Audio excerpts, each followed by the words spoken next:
każdym razem staram się sobie obniżać trochę standard i ten hotel, w którym teraz śpię, to jest hotel, który kosztował ze wszystkich najmniej. Tak wygląda kibel. Ogólnie woda jest oczywiście tylko zimna, prąd jest czasami nie ma, ale najgorsza kwestia, ogólnie czytałem dużo na temat tego, że hotele w Etiopii są standardy, jeśli chodzi o standardy sanitarne, bardzo kiepskie i że bardzo często można trafić na zawszone lub zapchlone łóżko. Trafiłem!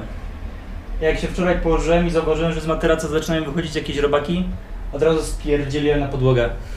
To jest, myślę, już taki poziom komfortu, który mi już nie odpowiada, nie? Bardzo ciężko robić tutaj filmy, bo po pierwsze dzieciaki często do mnie przyłażą i na przykład rzucają we mnie kamieniami. To jest akurat typowe dla Etiopii, że tutaj dzieci rzucają w turystów kamieniami. Tak po prostu jest, nie należy się obrażać. No ale też w związku z wojną dużo jest żołnierzy i raz jak robiłem zdjęcie, to nic to nie zawąd wyskoczył. Jeden żołnierz zaczął się na mnie drzeć. No photo political, no photo. No, a do więzienia tutaj jest dość łatwo pójść. Mieliśmy na przykład raz taką sytuację, że jak jechaliśmy autobusem, nasz autobus został zatrzymany przez wojsko i nasz kierowca poszedł do więzienia. Nikt nie wiedział czemu i za co. Ogólnie jeśli chodzi o strukturę religijną w Etiopii, to tak mniej więcej 1/3 społeczeństwa to są muzułmanie, ale to są głównie tereny wschodnie, czyli tam bliżej Somalii i południowe. Natomiast reszta Etiopii, czyli powiedzmy 2/3, to są chrześcijanie, tylko że to jest ortodoksyjny kościół chrześcijański. Ogólnie Etiopczycy są bardzo religijnym narodem, do tego stopnia, że na przykład jak są jakieś święta albo jak jest niedziela, to w miejscowościach nieturystycznych, czyli w zasadzie w większości, w restauracjach nie kupi się jedzenia z mięsem. I tak samo w niedzielę zazwyczaj jest problem z różnego rodzaju sklepami czy jakimiś tam urzędami i tak dalej. Na przykład dzisiaj jest właśnie jakieś święto tutaj i nie kursują żadne busy. W ogóle w Etiopii żyją też czarni Żydzi, felasze, tak się ich tutaj określa. Uważają oni siebie za potomków króla Salomona, ale tak naprawdę nie wiadomo jak trafili do Etiopii. To są po prostu Etiopczycy, którzy wyznają judaizm. Czarni Żydzi, felasze. Aż do XVI wieku chrześcijaństwo rozwijało się tutaj w izolacji.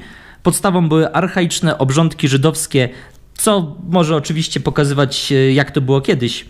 Stosuje się obrzezanie, posty, kobiety mają obostrzenia związane z okresem.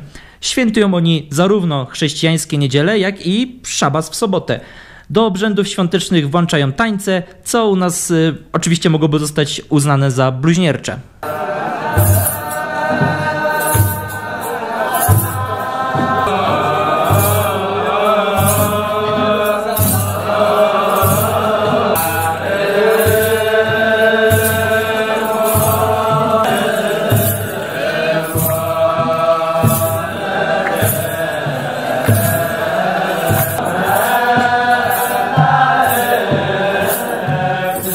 Próbowałem się nauczyć paru słów w języku amharskim, bo w Etiopii językiem urzędowym jest amharski. Na szczęście oni tutaj troszkę po angielsku umieją, bo uczą się angielskiego w szkole, więc nie jest aż tak źle. Ogólnie w Etiopii jest są 84 języki, cześć. W ogóle mam fajną ciekawostkę. Średnia IQ w Etiopii to jest 69, a osoby z zespołem Downa mają mniej niż 70. Więc no, Etiopczycy nie są zbyt inteligentni. Muszę się trochę ukrywać, bo naprawdę niełatwo jest tutaj robić filmy. Już kilka razy słyszałem, że jestem pierwszym Farangi. Farangi to po ichniemu białas, czyli takie jak Muzungu w Swahili. Jestem pierwszym białasem, którego oni oglądają od 2 lat. Powodem jest wojna, o której już wspominałem. No i oczywiście COVID. No dobra, już tam widzę, że do mnie biegną. W 1582 roku cały chrześcijański świat porzucił kalendarz juliański, przyjął kalendarz gregoriański. Ale Etiopia nigdy tego nie zrobiła, stąd są oni 7 lat i 8 miesięcy za nami. Gdy u nas jest rok 2022, u nich jest rok 2014. Dodatkowo oni mają 13 miesięcy, 12 miesięcy po 30 dni i 13 miesiąc, który ma 5 lub 6 dni. Ich nowy rok zaczyna się 11 września. Co więcej, u nich doba zaczyna się o godzinie 6, więc jak u mnie na zegarku jest godzina 12, to u Etiopczyka na zegarku jest godzina 6. Co oczywiście, że rodzi masę problemów, jeżeli chce się z kimś dogadać odnośnie jakiegoś terminu.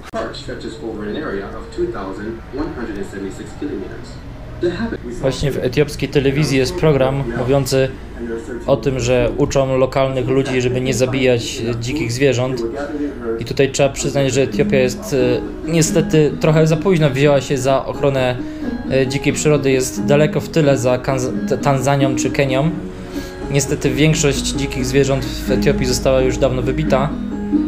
Więc no, safari w Etiopii raczej się nie uświadczy. Miałem natomiast jechać w góry Semien, no ale niestety ze względu na wojnę i to, że tamte rejony mogą być troszkę niestabilne, zrezygnowałem.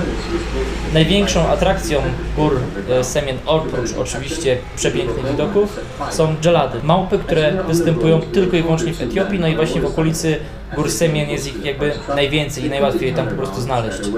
Ja akurat widziałem dżelady gdzieś po drodze, jak przejeżdżaliśmy autobusem, no ale to tylko po prostu przebiegły przez drogę i tyle.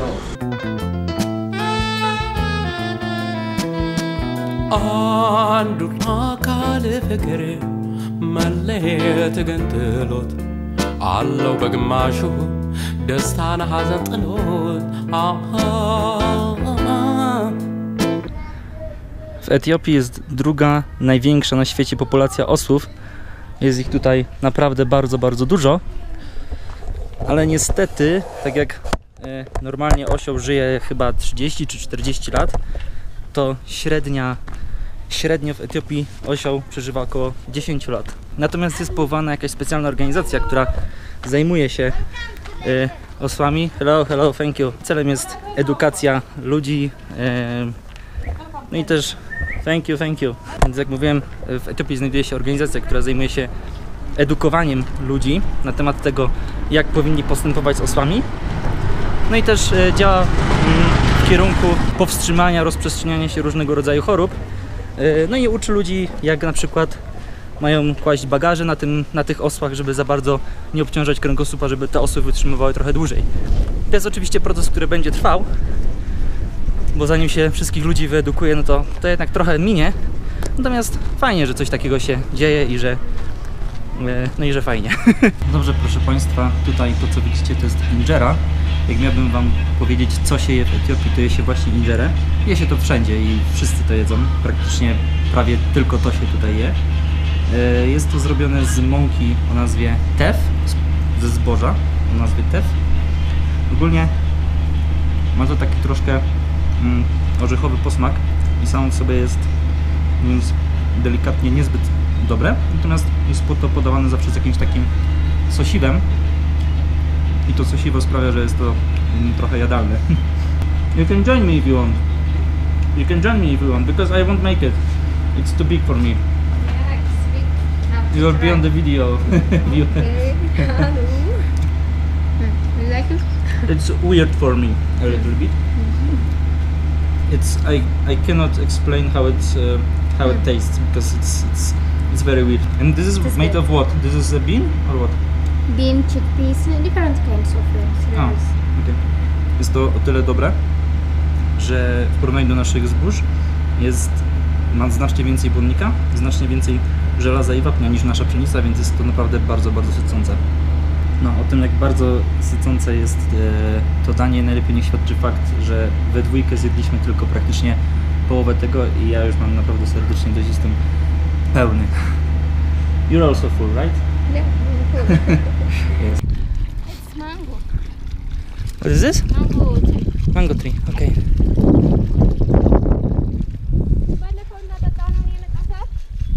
Oh. There is no flour. Flour. Food, yeah. Flowers, okay. They feed the flour and they can give us more honey. But it's dry now. Yeah, I understand. So you have here like mango trees and something else? Mangoes, coffee. Coffee? You have coffee here? So those are small mangoes, right? Yeah. Small mango, okay. This is also small mango. Mango. A small plantation, it's nice. Oh, yeah. I think it's fun. This is coffee? Yeah. Oh, it's very small. Yeah. It's drying. Według etiopskich wierzeń Arka Przymierza znajduje się w mieście Aksum, z tym, że jest tylko jeden człowiek na świecie, który może ją oglądać. To jest mnich, który jej strzeże. Nikt inny, choćby nie wiem, jak mocno się tupało, jakby się, nie wiem, było królem, prezydentem czy kimkolwiek innym. Nikt inny tej Arki Przymierza nie może oglądać. Jest wiele teorii poddających w wątpliwość lub prawdziwość tej historii. Natomiast myślę, że można w to wątpić, ponieważ pierwsze wzmianki o tym, że Arka Przymierza znajduje się w Etiopii, pochodzą z XIII wieku, czyli z czasów króla Lalibeli, a przecież zgodnie z legendami Arka była tu już ponad 2000 lat wcześniej.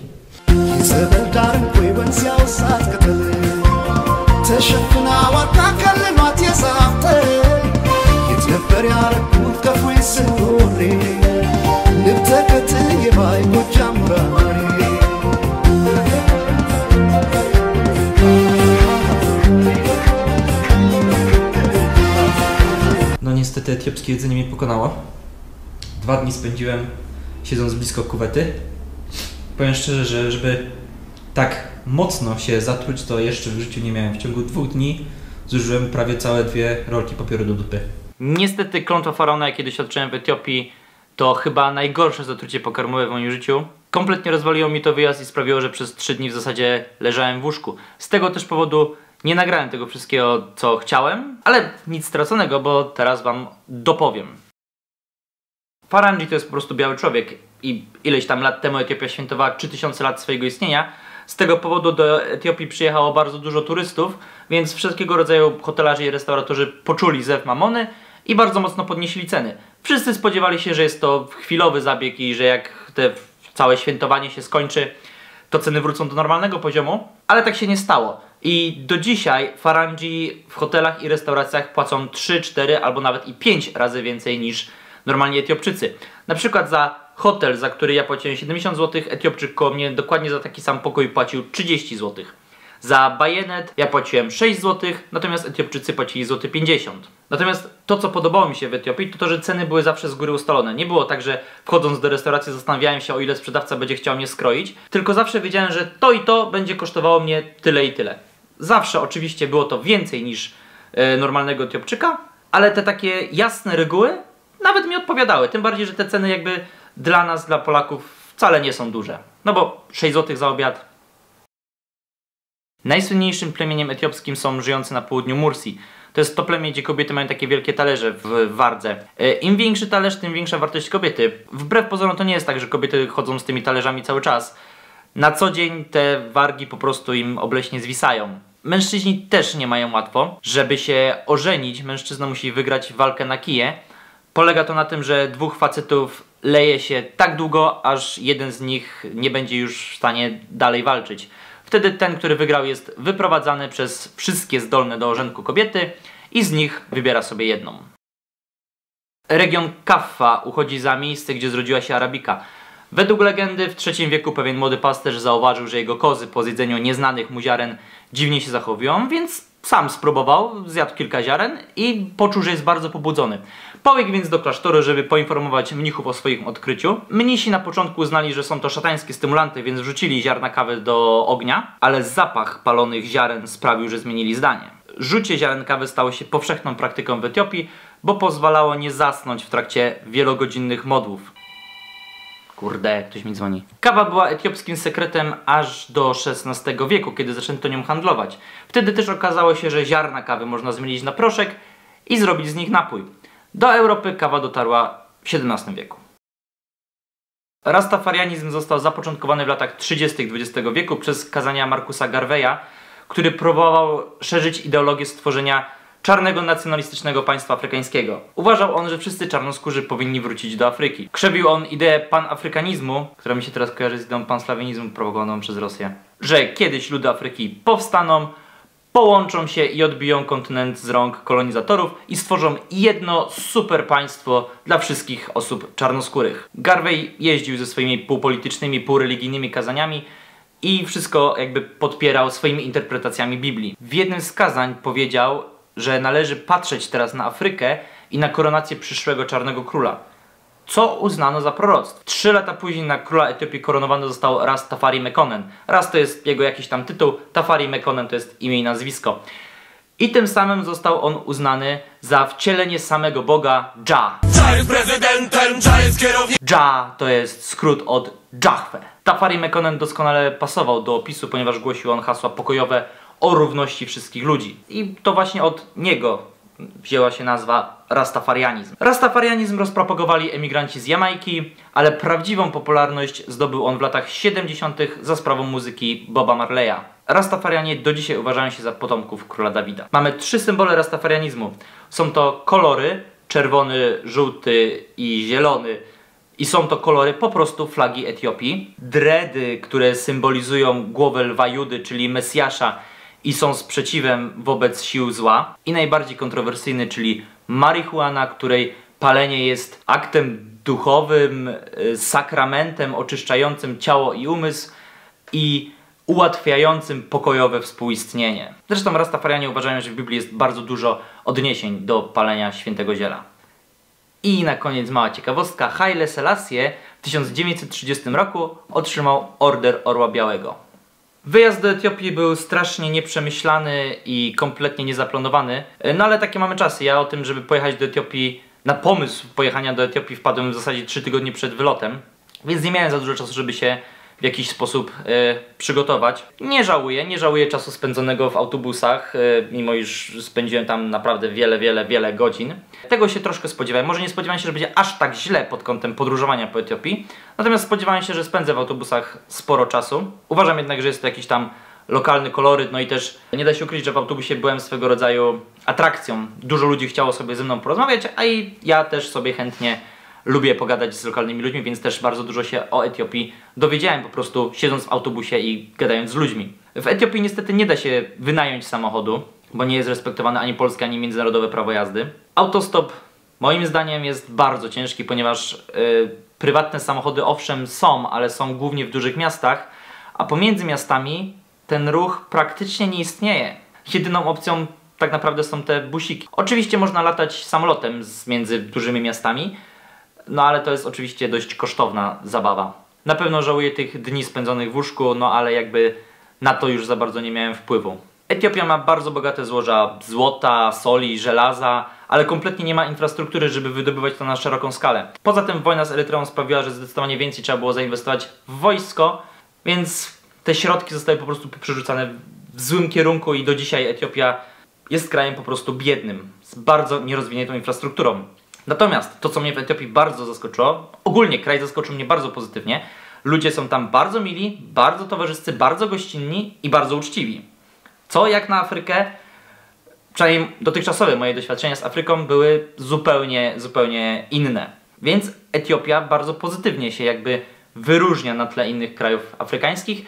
Uważam, że jest to naprawdę bardzo ciekawy kraj, mający bardzo dużo do zaoferowania, bo są i piękne widoki, i góry, w których można zrobić sobie kilkudniowe trekkingi, są zabytki, są klasztory, są plemiona, do których można dotrzeć. Naprawdę Etiopia ma dużo do zaoferowania, ale podróżowanie po tym kraju dla zwykłego turysty jest ciężkie. Natomiast myślę, że za 10-20 lat, jeżeli oczywiście będą się rozwijać, nie będą mieli jakichś tam wewnętrznych problemów, to za 10-20 lat Etiopia może stać się jednym z najpopularniejszych afrykańskich destynacji dla turystów.